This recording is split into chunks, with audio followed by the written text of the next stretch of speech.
Right, Happy New Year, everyone. You join me and my son George in the conference room. We got out the workshop, but we have been in the workshop fixing the Mini. So we thought we'd do a quick review of what has happened last year, automotive in the 4x4 and stuff that we follow.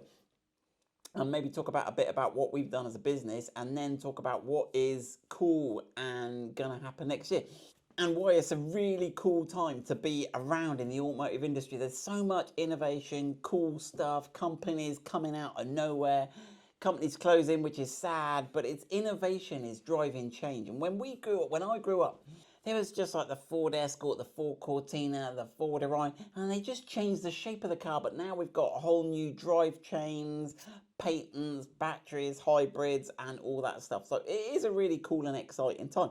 And with all that stuff, we'll bring cooler stuff for the four-wheel drive market and stuff. So let's go through the crazy year that was last year. And I've done a sort of month by month sort of highlights and lowlights. So in February 2024, Arrival, which was a UK EV electric car, they were going to make vans and cars, they went bust. So that was kind of a sign of the times. It's pretty tough out there. And also in February, which was sort of a different end of the spectrum, Ineos Automotive announced they're going to make a 4x4 full electric. So like a Grenadier, but a little baby one. Which they said they weren't going to do initially. Yeah, initially when they launched the Grenadier, they said it's going to be old school, it's going to be diesel, we're going to burn the planet. Yeah. Then they said it was going to be hydrogen, and they had a hydrogen test vehicle. And then nothing ever came of that. And then nothing ever came of that. But we know that Ineos as a company owns some hydrogen stuff. Yes, they're like parents. So we thought that makes sense. And then out of nowhere, you're right, George. Yeah. Ineos Fusilier. And for me, I thought, this is cool. Yeah. It's all electric. And it looked quite. I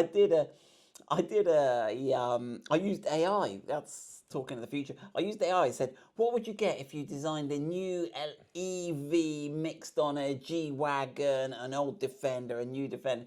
And it came up with something. And it didn't look too far off, did it? It didn't look too far off. I'll put a picture on the screen. And that was like, whoa. Anyway, so old Jim Ratcliffe, he announced it, didn't he? Sir Jim Ratcliffe? Yeah. He announced it, boom, and outside the Fusilier pub, and it all looked exciting. And anyway, that we will see as we go through the year what happened to that. So that was all announced with big fanfare, and they had like a real looking prototype. And we had visions of this cool little 4x4, and you could have tank turn. And we like small 4x4s. We like Jimneys. Yeah. We like Fiat Pandas, the whole Freelander, 4x4. Yeah. Freelander. And there's a good market for the little 4x4s. And we'll come on to that. So there may still be hope for the all-electric 4x4. So then in April, Mercedes released for sale their electric G-Wagon. Now, I'm not into the G-Wagon. You like the G-Wagon. Yeah. And that's pretty cool. And the way they released that, I don't know if you saw it, they had a media clip with, I think it was Las Vegas. Yes, they filled down up the strip. And then they were just all doing tank turning in like so synchronized. cool. Yeah. Unnecessary, but so cool. Yeah, because you can. Yeah, Right. yeah. So that was really good. So things were looking up. Then in June, Fisker, the automotive company you may never have ever heard of, but they were a really innovative startup, and they had some really cool, like Tesla eating automotive. And they've been in the electric game for a while. They've had issues. They'd done like Tesla. They'd launched with one and nothing had come of that, but they'd learnt from that. And interestingly, they were using that automotive assembly company whose name I forget. Magna Steyr. Yeah, to make their cars. Who also, I think, make the G-Wagon, and Fusilier was going to be made by them. So things were looking good for Magna Steyr. Yeah. They were like, we're going to make the Fusilier, we're making the Fisker, we're making the G-Wagon. Please correct me if I'm wrong on any of this. And then all of a sudden, well, we'll see, it doesn't end so good for them. But Fisker, which was their main product, as one of their main products, they were also making Jaguar. They were doing the assembly on the Jaguar electric, the I-Pace. I didn't know that. Didn't know that. So things were looking good for them at one point in 2024, but not so. So Fisker filed for bankruptcy. Now, the whole Fisker demise is an interesting saga in itself, isn't there? Yeah. A YouTuber, MKBHD, did a review, and he's like, worst electric car ever. Oh, it was the worst car he's ever reviewed. Now, So he hadn't reviewed that many. Yeah, he'd reviewed the top of the range ones. So, I mean, it's a YouTube title. It's going to be designed to get clicks. Clickbait. But I don't think that was too harsh. I think that was a fair statement for him. But then Fisker just absolutely put their foot in it. But anyway, you can read about that. You don't need us to tell you about that. Then in June, car theft was getting a really big problem in the UK, and Land Rover sort of, it was getting hard to insure your Land Rovers, especially if you live in London. And I think it still is. I think it's getting better. But Land Rover started to take some steps with some software updates, and they gave £1 million to the UK police to try and fight exporting of Land Rovers. So that was a low light of the year, really. And then, as if things couldn't get any trickier, in June there were some big floods in Europe, and in Switzerland one of the big aluminium smelting foundries got hit, and that was a big supplier to Porsche, Mercedes and JLR. I remember the Porsche stuff. That was really big. That shot prices up massively. Yeah, and they put out profit warnings and stuff, and so that also JLR. When we like aluminium is a cool material. It's lightweight, it's innovative. Land Rover have used it, and Ineos haven't. Can I say that? Yeah. You know what I'm saying. So it makes your cars lightweight, which means they got better braking, better handling, but it's more expensive than steel, but it is good, and that's why it's used on high-end cars. Now in June, out of the blue, JLR announced a partnership with Chinese company Chery to produce a new Freelander, and we thought that's cool, all electric. But this felt fairly low key to me. I didn't feel like there was a huge press release on this. There wasn't a fanfare, and it's still not sure whether it's going to be released back into the UK. Are they going to re-import them back into the UK? Now, Chinese EV makers have come from nowhere. I think while Europe has been trying to hack emissions and regulate everything, do a little cheat box on diesels and try and make that work, which clearly it's not. You can't make a diesel, like it burns fossil fuel, right? So the old cheat box thing, well, that caught VW out, and basically the European car makers have been playing catch up, to try and get up with the EVs, where quietly it looks like China, where they realized they weren't experts on combustion engines, they could get in and go in hard on EVs, and they are dominating. and they're cheap. I think they're cheap. Yeah. Now, are they cheap because they're cheap, or are they cheap because they're good value? I mean, only time will tell. And let's start it. Japanese cars were cheap and shoddy to start with. You know, Korean cars were, and they've all got better and better. So I think we can all agree. One to watch. The Chinese are only going to get better. Yeah. They're not going to get worse. That's what you say about AI, isn't it, George? You say AI is the worst it will ever be. Yeah. It's only going to get better. And I think it's a really positive outlook then. The Chinese car makers are the worst there. These are the worst cars they'll ever be. They're only going to get better. Yeah. So read into that one. So for consumers now, geopolitics to one side, for consumers, competition is good. Yes. So the more choice we get, the more competition, and we're seeing that now. We're seeing the European car makers are having that catch up. Right, in July we went to the Festival of Speed, and we saw the new Land Rover Defender Octa. We were lucky we got invited to a pre-release launch thing, which was really cool, and that looked really cool. Crazy BMW M5 V8 engine in a Defender. And it's so cool because it means your Defender, my Defender, they all can take this absurd power. They must have designed it like the axles and everything to take this absurd power. So it's all gone quiet on the Octa front, though. I haven't seen any user-generated content. No. I've seen a few at dealerships when they did the whole tour round. Yeah. But I haven't seen anyone with one. I haven't seen anyone collect one. I haven't seen any on social media of someone who's actually bought one. No. I mean, there's a couple where there's PR. Yeah. But I haven't seen anyone who's actually bought one yet. So we're hoping to see some crazy Octa stuff. And remember, Octa was the replacement SVR, the special vehicles badge that the Land Rover. Now we've got the House of Brands now, haven't we? Yes. So we can't say Land Rover. We have got Range Rover Discovery, Defender, Jaguar. Well, Jaguar, yeah. So we haven't got Land Rover anymore. It's kind of been hush-hushed. So the House of Brands, so Octa is going to be certainly for the Defender, and I think for the Discovery. I don't think they've announced it. I think the SVR is going to be for Range Rover. Okay. Right, because it makes sense. Yeah. The SVR and the Octa, I think, is going to be for Land Rover and Discovery. More of a rugged, but still cool. Because it's like diamond, isn't it? It's like octahedron. Yeah. Diamond inspired. So we need to see that. But that's got, what was that? That's 626 brake horsepower, 145,000. Now, we had put a deposit down. At the event, we were wined and dined, and we thought, even Mrs. Powerful got her checkbook out, and we did have a deposit. But with the way prices are going, we were worried about reselling. And at one point, they were going to be limited, and you had to be invited to buy one. Yeah. Which we were lucky to be invited. But I think you can go on the Land Rover website now and spec one up. Really? Yeah. Wow. So, and you don't know if that's because they didn't necessarily sell out, or they've just kind of screwed all the people over and gone. So we don't know. So it's lost a bit of its hype. Now I think part of that is the whole market is, with cost of living and everything, the market has reduced, and selling cars is hard now. Selling cars is hard work. In July, Recaro, the seat manufacturer that we all used to know. Everyone used to have the Vauxhall Cavalier SRI with the Recaro seats. Well, they went into voluntary administration, German company. And no one really thought that much of it. It was a shame. I think there are sort of revived a bit of sorts. Come July, we then learned the Fusilier project's been cancelled. So those hopes we've been burning for an Ineos that wasn't burning fossil fuel and would be quick. And I think that was legitimately disappointing. I think everyone wanted that to the market. Yes, and it was going to be I think it was going to be their big high volume car, because the sales volumes on the Grenadier have not been that good. Certainly in the UK. Now I think they might be doing better in Mexico and China, some people have been saying. But in the UK it wasn't that good. So the Fusilier project was cancelled, not even delayed, I think it was just binned. Yeah. So where does that leave Ineos as the more automotive brand? Because can you have a brand with one model?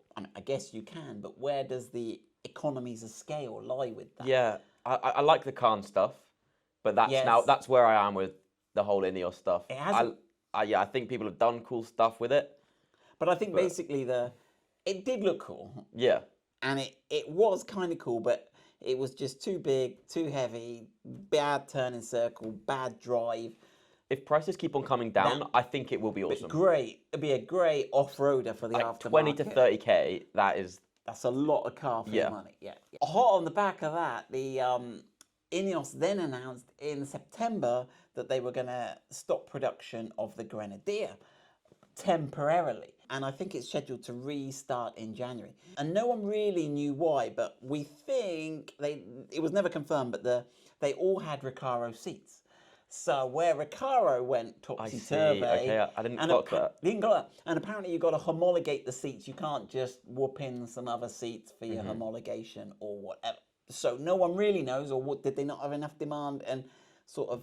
It's a good way to mask it, disguise it. It was never really clearly so that and where there's no clarity, you make up things, don't you? Then in October we had the autumn budget, which was a pretty tough budget with lots of controversial stuff. And one thing that went quietly, well, they were putting inheritance tax on farmers' land and all that came under the radar was double cab pickup trucks. And we love double cab pickup trucks. We've always had one in our family since you were tiny, George. Yeah.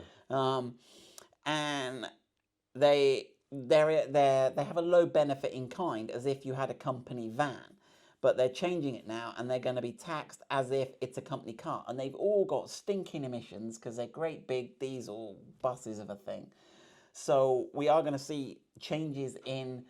Basically, it's if you're a self-employed, and a friend of ours, Ian, he's got the landscape business. And he's like, Simon, what am I going to drive now? He's got an Isuzu pickup. He's like, I need to go onto site. I need to go off-road. Because he's digging footings in fields and stuff. I need to tow my digger. I need to be able to tow 3.5 tons. What can I? And the choices are getting limited. Good news for the Defender. The Defender commercial now, you can do that with. So that is a low benefit in kind. I still think it's ridiculous, though. But what is everyone doing? I think that was a really bad call. Well, by the government. Yeah. I think so. I'm not a fan of that, but Land Rover. I'm sure Land Rover. Yeah, it's benefiting JLR, I guess. Benefiting JLR, but yeah, I don't know if that was part of the strategy. In December, we've seen the first full EV 4x4 come in, and I went to review that, and that was the LDV Maxus E Terron 9. And that was quite a bit of kit. I've done a YouTube review on it. I haven't driven it. But this is the Chinese now bringing in EVs. Because obviously Ford is not bringing the F-150 to the UK. No, which is a shame. Is a shame. Rivian are not bringing the R1T to the UK. Which is a shame. Which is a shame. So now, again, geopolitics to one side, Maxus are bringing us to the UK a full 4x4 Rivian-esque Cybertruck. I mean, not really, but more Rivian than Cybertruck. Yeah. So we have to say, well, thank you for at least bringing it to these shores. And again, it's choice. And where is but the electric pickup market in the US is... It's big. It's big. It's doing okay. A lot of people, a lot of reports I've seen lately are saying all the Cybertruck reservations have been fulfilled. Really? And now they've got surplus stock. Whoa. So it's kind of not selling, but there's a Chevy electric, there's a Hummer electric pickup, there's a whole host. Cool. That's so there's cool. a whole host. So the US, I think they've got like 10 EV pickups. Now we know the US is the land of the pickup truck. And then obviously in December we also had the reveal of the new Jaguar. What was it? The Project Type 0 was it? Type. Because we had the E-Type and I think it was like Type 0. Yeah, I tried to find a number plate that was like Type 0, but couldn't. So that's all exciting. But it's interesting. So they're going to have to sell a Jaguar. Now, the trouble with new electric cars is Teslas are ridiculously fast. We've got the dual motor. It's four-wheel drive. It is so quick it hurts. It handles beautifully because the weight is low down and in the center of the car. It's comfortable. It's well built. It's a lot better built than our first Tesla. It's a really, really good car. And the depreciation on them is ridiculous. Insane. I mean, you can buy one of those now for £20,000, which is ridiculous. A friend of ours, Sarah, she bought a Jaguar I-Pace, right, that was £75,000 new. And it was like 18 months old with 9,000 miles on, and she got it for £25,000. Yeah, I mean, it's a four-wheel drive, it's across the board. air suspension. You got to see the Porsche. You got to see the Porsche Taycan market. That has just tanked. That's ridiculous. So, yeah, but the whole EV thing, the prices have shot, which is great for second-hand car buyers. Yeah, I mean, the performance market now. If you just want a fast car, buy electric, right? Buy electric. I mean, it will smoke anything. You could race anyone. Aston Martin. I mean, that Tesla will just smoke any hot hat, anything. It will just and not only will it do it off the lights, it will out-corner most of them because of the low center of gravity and the fact that the weight is all between the wheels. So, I mean, what do you sell a car on now? You used to be able to sell it like. A Soul. It used to like sell an M5 and M3. They were fast. Handling. Well, my Tesla will smoke them all. It's ridiculous. Yeah. So what are Jaguar going to sell Jaguars on? And I see where they're going. It's, you can't just say it's fast, it's safe. Electric makes sense for luxury. It does. Quiet, smooth, handy. The interior packaging, flat floor. I think that's what they're going to go down, which is exactly what Rolls-Royce have done as well. Yeah. And when people were asking them about the whole people charging their cars, they just said no one drives a Rolls-Royce that far anyway. Maybe. They made a comment like if they drive it further than the electric, they get the helicopter or private jet or something. That is a fact. I'd considered the old helicopter. Rolls-Royce did a comment like that. But I think Jaguar, if they do want to go down this really high luxury route, I think it makes sense. It makes sense. It does make sense because you can't compete on speed. I mean, you've got to just be like a desirable object. Yeah, it's become a designer handbag game almost. It is. The automotive world is changing how we're going to sell cars and what makes people buy different brands of car. And I think there's a lot of confusion. I don't think people know what they want anymore. Because you used to say, well, I want that car because it's fast. I want that car because it's German and the doors shut nicely. But yeah. Or because it's English. Because English. People love Land Rover, which is like most people on this channel, right?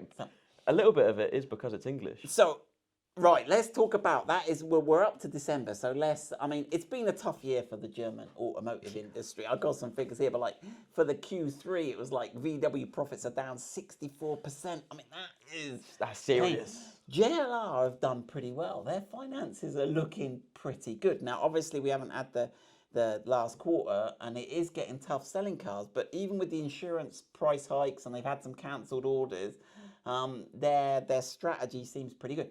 Obviously, they've virtually got no Jaguars to sell. They've stopped making all the Jaguar models. So, and didn't they say that the new one's not going to be here for like 18 months? Oh yeah, that whole type so thing 2025, we've got no Jaguars, so they've got no money coming in. They better hope they sell some Defenders. Yeah, or Range Rovers. Right, or Range Rovers. Or, we're now getting on to 2025, guessing and speculating, predicting the future. Will they slip out a Discovery 6? Will, from nowhere, we see a Land Rover Discovery 6? I hope so. I really hope so. There's rumours that it's going to be quite van ID Buzzy. ID Buzzy. Is it going to be electric? It's going to be electric. Okay, There's going to be an electric option. It's going to have full electric. It's going to be one of the platforms. Cool. Now, obviously, in 2023, Richie Sunak pushed the can down the road for what date the UK new vehicles had to be all electric. It was 2030 and it's now gone 2035, which I think has caused some of this turmoil in the EV market. And so Land Rover may not want to go the Discovery 6 full electric as the only powertrain option. Don't know, we'll see. So let's think what else. We're going to see a lot of new Chinese cars coming in. I mean, that's that.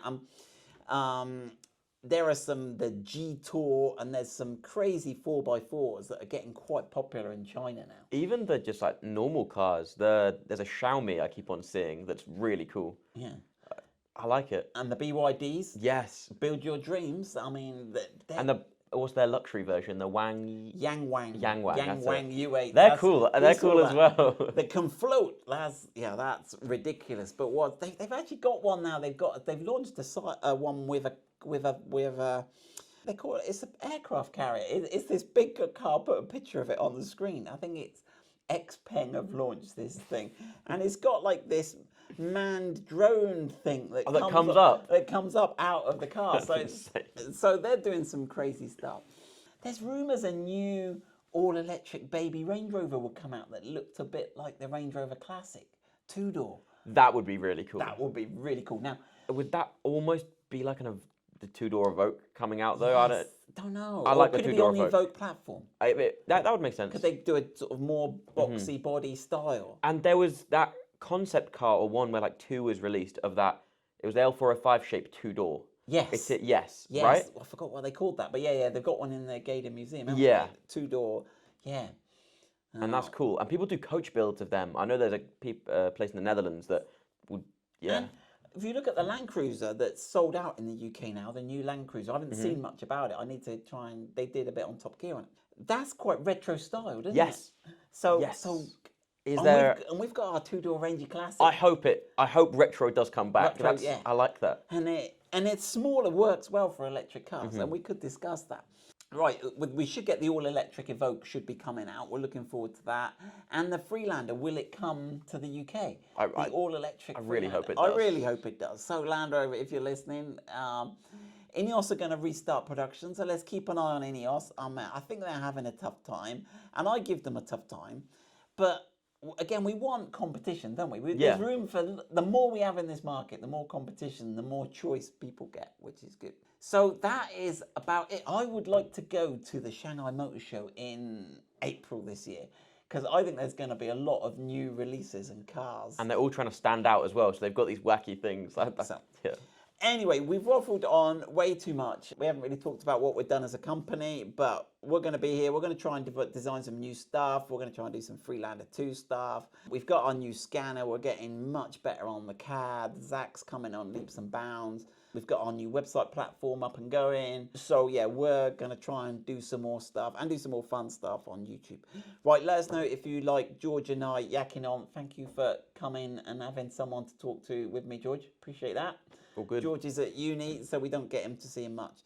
But there you go. Let us know. Anyway, all the best for 2025.